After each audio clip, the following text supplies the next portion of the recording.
1,13,665 বিঘা ভূমি অবৈধ দখলৰ পৰা পুনৰুদ্ধাৰ কৰা হৈছে।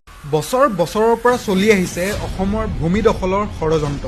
অবৈধ লোকে ভৰি পৰিছিল আমাৰ মাটি। 63,58,721 বিঘা অবৈধৰ দখলত আছিল।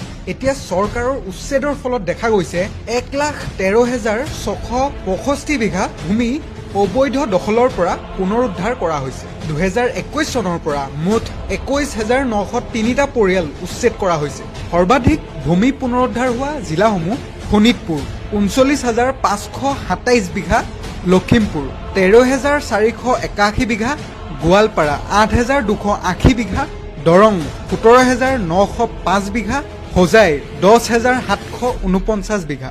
এই দখল কৰা ভূমিসমূহ হ'ল গ্ৰেজিং ৰিজাৰ্ভৰ 4 লাখতকৈও অধিক ভূমি দখলত আছিল। তাৰে পুনৰুদ্ধাৰ কৰা হ'ল 3,000তকৈও অধিক বিঘা মাটি। বন্যপ্ৰাণীৰ অভয়াৰণ্য, ৰাষ্ট্ৰীয় উদ্যান, সংৰক্ষিত বনৰ দখলত থকা ভূমি 29 লাখ বিঘাতকৈও অধিক আৰু তাৰে পুনৰুদ্ধাৰ হ'ল 84,000 বিঘাতকৈও অধিক। সাধাৰণ চৰকাৰী ভূমি দখলত আছিল 29 লাখ বিঘাৰো অধিক, পুনৰুদ্ধাৰ হ'ল 26,000তকৈ বেছি। অন্যান্য 78,000তকৈ অধিক, তাৰে 4,000তকৈও অধিক পুনৰুদ্ধাৰ হ'ল। মুঠ 63 লাখৰো অধিক বিঘা মাটি অবৈধ বেদখলকাৰীৰ হাতত আছিল। তাৰে 1,13,065 বিঘা ভূমি এইবাৰ অসম চৰকাৰে পুনৰুদ্ধাৰ কৰিলে। অসম চৰকাৰৰ এই পদক্ষেপসমূহক আমি সঁচাকৈ শলাগ লৈছো আৰু সন্মান জনাইছো। আপোনাৰ মতামত কমেণ্ট বক্সত দিব।